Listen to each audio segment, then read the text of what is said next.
Just a little pan back here in the back of the park.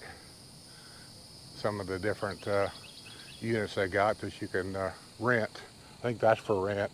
You got cabins up front. There's a cabin there for rent. They're scattered around. And this park, unless something's going on, has never been really busy. It's always been kind of like this. See, I got like 4 or 5 spaces here and 4 or 5 spaces over there. And I'm parked under a shade tree, which is where I want to be. I'm seeing more and more of that too. And as a truck driver, I can appreciate it. Semi-truck pulling the fifth wheel, 3-axle fifth wheel. But you can't take them in every park or any campground either. You gotta know where you're going to take and handle a rig that big. But that's the way to go. Now, he's got a car there. I'm assuming that car goes inside that trailer because I see the door in the back will come down. So I'm assuming it's a car hauler also. So anyway, good setup. I haven't decided what I'm going to do. You know, we went from Nixon's house to here. I told Sue a while ago what it was. I think it was like 1,765 miles so far. And from Perry, Florida to Villages, I haven't Googled that. You can do it. That's how much further I got to go. It was about 100 miles further going the route that I did than the route that I took up there. Now you might ask, why did I go that way if it's further? Well, it was going around that hot spot. There was a big hot spot up there. I knew where it was at. It was on the news everywhere. It was going to be there for about a week. So I took the route that I could take to get us back here, even though it was a lot of side roads. Interesting side roads. At night though, one of them was little. We went right through the Ozarks, a long ways, and it was kind of nerve-wracking at night. I went through at night because I didn't want to deal with traffic in the mountains. I didn't really start getting into the heat until we got down to, I'll say, around Suck City. And when we got around there, from there south, it started getting hot, and it's hot here, but it's Florida.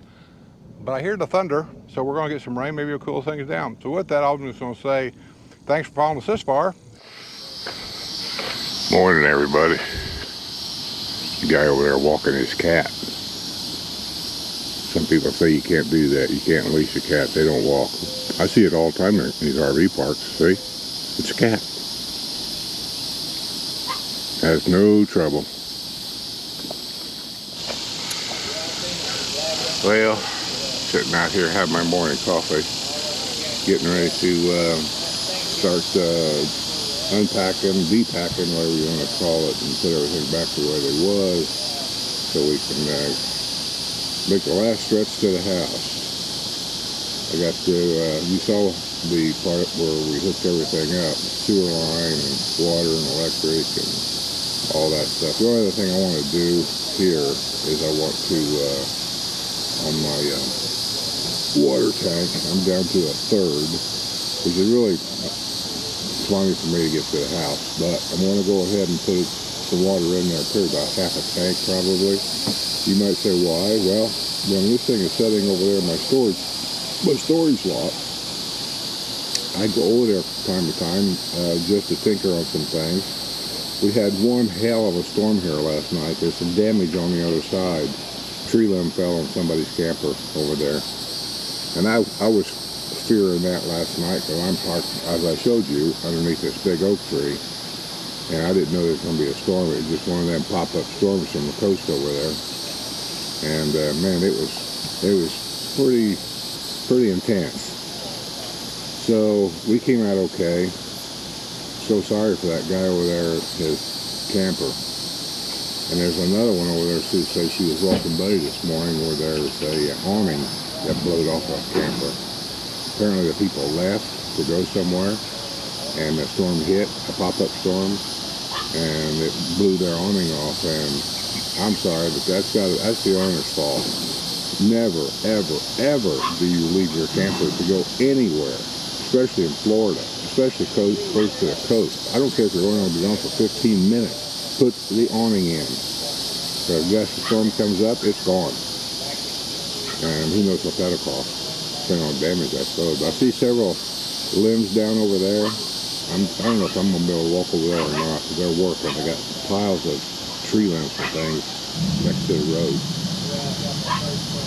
So I just don't know. We got a little bit over here, nothing at all really, but where the trash is, yeah, there's a tree limb there that Sue picked up. Other than that, you really don't see anything out here. Just the whole crew out here just working, cleaning things up, picking up the trash. That's what they do here. Is you just set your trash up at the end of your lot, and they come by in the morning, early in the morning, and they pick it up. You know, this is a nice little campground. It's quiet here. It's close to where I need to be, and I've stayed here, I don't know, a couple of times now, maybe 3 times. And it's just, I don't know, it's just a good spot. My problem with this place is that every time I'm here, if you go back and look at my videos, every time I'm here, it rains. I don't know if it's just this area or just my luck. It rains a lot too, because look on that oak tree over there. See all them ferns growing up those limbs over there and over here? A lot of moisture in the air. That's where that's where a lot of the rain runs down the limb. So I'm gonna go inside and try to get things squared away. Hey everybody, we're getting ready to go. Yes. We spent our last night here in Perry, Florida, at this KOA. And after we got here, there was a hellacious storm that just came through. It was some kind of a, I don't know, microburst or whatever this guy called it I was talking to. He said they had no warning at all, and they got a weather thing up there at the check-in desk. He said nothing came through. He said somebody from another campground called him and said that storm hit up there, and he said, I think it's heading your way. Well, by that time, these guys has already went home, so they couldn't tell us. And that's probably the worst storm we've ever been in the camper. Yeah, and it was, you know, it wasn't but like a half hour after we parked. I took Buddy for a walk and come back, and it started. So it was quick. It was quick and hard. Yeah. Kind of like that time we had that microburst, or you want to call it, up there at Lake Sumter Landing. And I come in once and I asked Sue, I said, is there a tornado warning in this area? Because I swear to God, I thought we were going to have a tornado. These trees were bent over. Yeah. There's some damage in the park over here. And they've been running the truck back and forth, picking up limbs and stuff like that all morning. And I said, there's an awning off, and the guy behind us had a tree limb on his camper. And I said, it's done some damage, because it was 60, 70 mile per hour winds, is what the news said anyhow. And I can believe it, because it was scary looking, and you could feel this thing rocking. I said, we've never been through a storm that bad in this thing. And I said, I mean, we weathered it just fine, but it was just kind of scary because we didn't know what was coming. I'm watching a Maggie dog over there. Yeah. Rolling around in the grass. Yeah. I think that was one of the best dogs we ever had as far as a family house dog goes, a Boston Terrier. They're really quirky. Yeah, but she was a really good dog. And Buddy's a sweetheart. Yes, ain't you, baby? But yeah, Buddy's a sweetheart. Buddy has the thing his way. There's no other way but his way. It's just a perfect dog for you, isn't it? So anyway, we're getting out of here. We're on Highway 19. I don't know how long it'll take me to get down there, but this will be the last stretch. So we've been doing that road before, and I'm 75 during Friday on the weekend. No, I'll take 19. Yeah, and it may not be any better. I mean, what's that place down there, a touristy place down there where they had the manatees, swimming with the manatees? Oh, yeah. Silver Springs, not Silver Springs. No. The other one, Crystal River. Crystal River. Yeah. Big touristy area. We're going to be going through there, so we'll see how that works out. But I think I'm ready to go. I tried to wash off my tires and stuff a little bit because rain on a sandy lot, that sand splatters everywhere. Yeah. And every time we come here, it seems like it rains. Yeah, that's true. That's why I was saying on the picnic table this morning, drinking coffee. I said, you know, I like his park. It's convenient for us. It's a good location for us. I said, but maybe it's just me, but every time we're here, it rains. Yeah. Well, and I said, this spot especially, like I said, the pool's right here, the laundry's right here, the dog park's right here in front of us, and the only trek you have to make is to the bathhouse. It's up near the office. Please drive. Otherwise, this is a great spot here, which is what, D10? What? And like I said, it's a great spot. You know, we had a few tree limbs down around us, but they were very, very small. You know, they didn't do any damage, so, but just loose tree limbs, just small ones, so. But yeah, be good to get home, won't it, Boo Boo? Yes. Yes, it'd be good to be home. Is that little Maggie dog? Oh, isn't it cute? So, I'll leave the camera on so we can get pictures of what this place looks like on the way out. Yeah. The people here are very nice. I mean, the help here is very, very nice, and the people that run the place, I guess they live here somewhere. But they've always been very, very nice. It's just always in the middle of a rainstorm. Because I've been here before, the price is fair. It's $50 for full hookup. I'm not going to argue about that nowadays, but they keep your stuff on file here. Mm-hmm. So they don't hand me a card and want me to do their job for them. Like, fill this card out. Do you have a dog? Are you married? When was you married? You know, some of these places ask the stupidest questions. It just takes time, and you're tired. All you want to do is get set up so you can lay down, take a nap, watch TV, or whatever. This one's got all my stuff on file. You just go in there, she asks for your phone number. That's how they do it. So you can see those cabins right there you see on the way out. Turn right on US 19. Those are all for rent. Yeah, and the ones in the back, they've got several in the back too. And on the map, it said they were putting in a snack shop or something about halfway back. I guess. You guys pay attention on the ground down here. See all them marks down there? That's from dragging. Everybody complains about it. She told me when I went in. She said, of course she's kidding with me. You know, don't take what she says seriously. She says, before you complain, she said, they cut 3 inches off my thing out there when you get ready to leave and you won't drag. I said, 3 inches? I said, is that enough? She said, well, I think it is, so we're going to find out. By the way, during that rainstorm last night, Sue found a leak. I've never had a leak before. And I don't think it was a leak. I think it was that. Nope. It was blowing in. Never tried. Never heard a thing. We got that fixed. Continue on US 19. I know what it is. I looked kind of toward the front of the camper up there because it was leaking up here by the dash. Not bad. It was just, just enough to make you go, what the heck? And yeah, I actually thought I dumped the dog bowl. Then I dumped the dog water because it wasn't that much, but it was enough that kind of scares you. I got one of my marker lights up front, and you can see it from the ground. And I noticed it when I left, before I left. But I didn't notice it until like the very last day we were there. And I just thought, well, maybe if I get lucky, it won't rain. Well, it rained all the way here. And it leaks a little bit. So I need to take the marker lights off and either get a new one, or if the marker light's still good, which it may be, I don't know, I'm going to have to get a new rubber seal to go behind it, because you can see where it's sitting cockeyed, so that seal's bad. So. Okay. Yeah, Buddy's been taking turns. He sits on my lap for a little while, then he sits on Skip's lap for a little while. I've tried to keep him over here when Skip was in heavy traffic and stuff like that, but like up in North South Dakota, there was no traffic. Yeah. So Buddy got to sit on his lap. So I like that part of it up there. No traffic. Anywhere you went. Unbelievable, in 75 miles you'd see 3 cars. In town, you can just go ahead and run all the stop signs if you want to. There's nobody there. There's no police station there, and there's no cop. Yeah. Now, things change quick, so you never know. Next time around, it might be different. But while we were setting up, while they were setting up for the wedding, getting the drinks out and all that stuff, they didn't have anything there to drink. I wanted a beer, so I thought, well, there's a bar just around the corner. Everything in Pullman is around the corner. So I went around the corner. I walked inside and asked the bartender, just out of habit more than anything.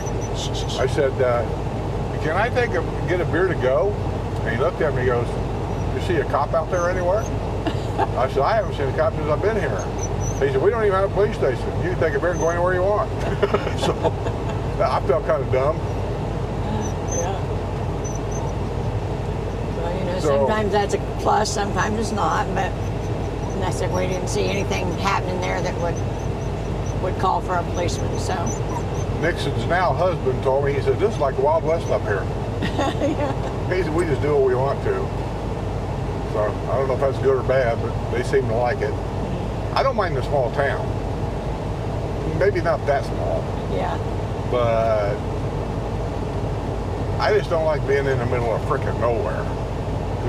At my age, my concern is medical stuff. So I even ask people around there, in a nice way, we're talking, drinking beer at the bar and talking to the bartender and stuff like that. And the bartender there, by chance, happens to be some kind of a chemical engineer or something. And he was working for Eli Lilly in Indianapolis. He said, then COVID set in, and he says, and I lost my job and I'm back up here. He said, I ain't going back. He said, I'm staying here. He knows he can make one hell of a lot more money going back to Indianapolis, but he's going to stay there. Yeah. Well, and some of Nixon's new husband's relatives, they've had a place in Bradenton for years, and they drove their RV home and said they're not going back down. So. Oh, guy, I was talking to some lady at the table. I think it was at the wedding. We were eating dinner, and she was talking about golf carts around town. She drove a golf cart, and there's a lot of golf carts around town. And just in conversation, I said, well, you know, down in Florida where I live, there's more golf carts in our town than there are cars. And when I said that, a guy across the table goes, the village is Florida. I said, yeah, how'd you know? He said, I've been down there. He said, check the place out. That's the guy that owned up over around Bradenton, I think. And on his way back last time, he stopped by the village just to check it out. And I guess he's just decided too much traffic, too much stuff, he's feminine, he ain't going back. And then, and two, they're getting elderly and all the families up there, so instead of making the trip back and forth, they decided just to stay up there. So I asked them all while I was down there, I said, where do you guys go? Do you have a doctor in town? No. Is there a hospital in town? No. Yeah, they got a fire station with an EMT. That's it. I said, what happens if somebody gets seriously ill up here, like a heart attack, a major heart attack? He said, well, we got an ambulance and he can drive fast. Gets down to Grand Forks. You got to hang on that long. I said, well, you know, that concerns me because sometimes you got to get help within minutes. You ain't got days.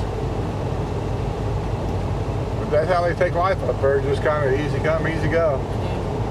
Now, the funny thing up there is, maybe I've talked about this before, but if I have, I'll cut this part out, is that most people up there that lost their houses because of the 1997 flood, they chose not to rebuild, or their houses were condemned and they were not allowed to rebuild.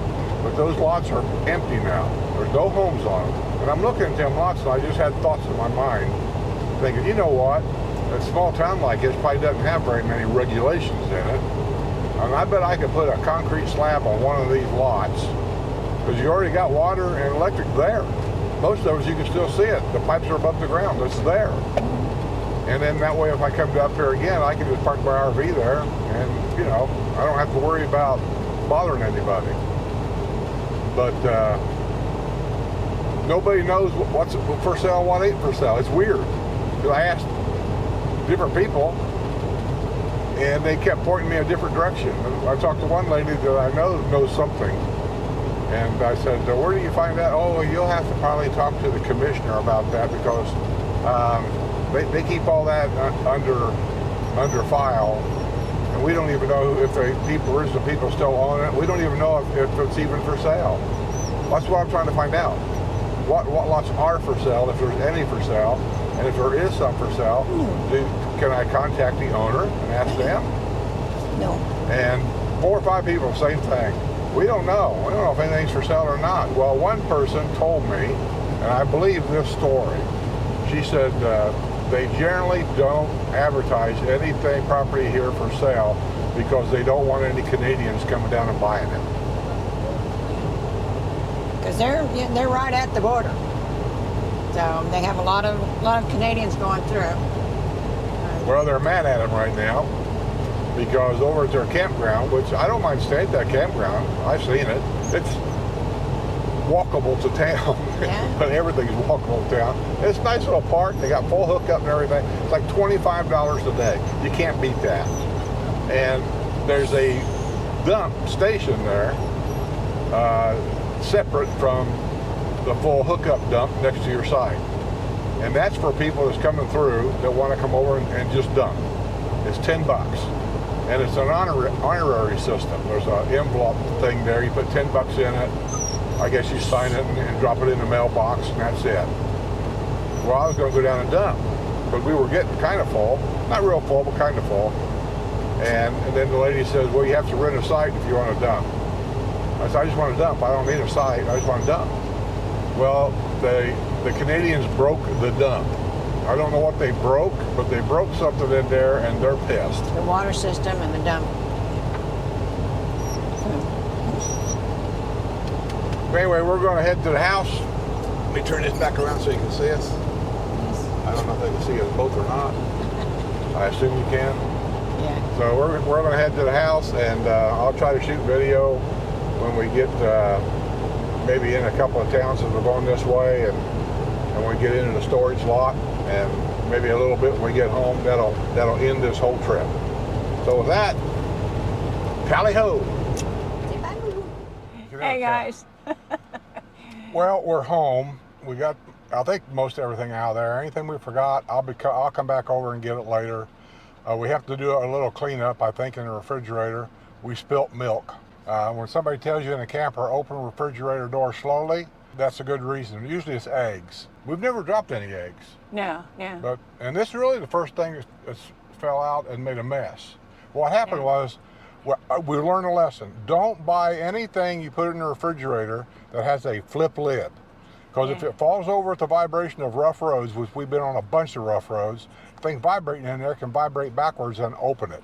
Right. And that's what happened to the milk, and it spilled all in the refrigerator. Now, all the way down here, we had a big bottle, but it was packed in there with the milk. Yeah, if you pack it in there tight where it can't bounce around, then you're okay. But our refrigerator was like mostly empty, and so, yeah, made a mess. We'll just have to deal with it later. Yeah. I cleaned it off the floor, and I got the cooling tray back here. It was half full of milk. And then all the lunch meat's full of milk, so I don't know what we're going to do with all that. Probably pitch it, so. So anyway, we're on our way out of here. We've made it safe. I'm glad you guys watched the channel, and hope it was kind of entertaining. Maybe you learned a little something. I didn't video everything, like we rewired the whole right side of my dolly, because my now grandson-in-law, is that what he is? I guess, yeah. I guess. My granddaughter's new husband, he's an electrician, and he traced down what the problem was, and it went from the tail light, because it was 4-wire. Remember I said I had 4-wire on one side, 3 on the other? He didn't know that either, and he called a buddy, and they'd never heard of that either. And so anyway, he traced it down to where my problem was in the plug. Brand new plug that they wired on the back of my motorhome. A wire came loose. I forget which one it was, but anyway, he tore all that apart and redone everything, put it back together. Everything's working fine. Yeah, same way with the air conditioner. Same way with the air conditioner. With the air conditioner. Just a wire on a plug. So anyway, everything's working as of right now, right? Is there anything in there that's not working? No, everything was working. Everything's working. So we're going home. After, I'll do the miles for you later, but it was up like 1,675 up. I came back and I added miles to the route because I was trying to go around most of that heat wave. We did get around a lot of it, but then we eventually got into it, and there wasn't nothing you could do except leave the air conditioner on, and that's it. Stay in. Park under a shade tree if you can. Even though when we stayed at Perry, it was hot, we stayed under a shade tree, and the air conditioner worked fine. Yeah, it was the storm that was the bad part of Perry, so. Yeah. Yeah, that storm was scary. More on that storm on Port Sutton. Yeah. See you guys later.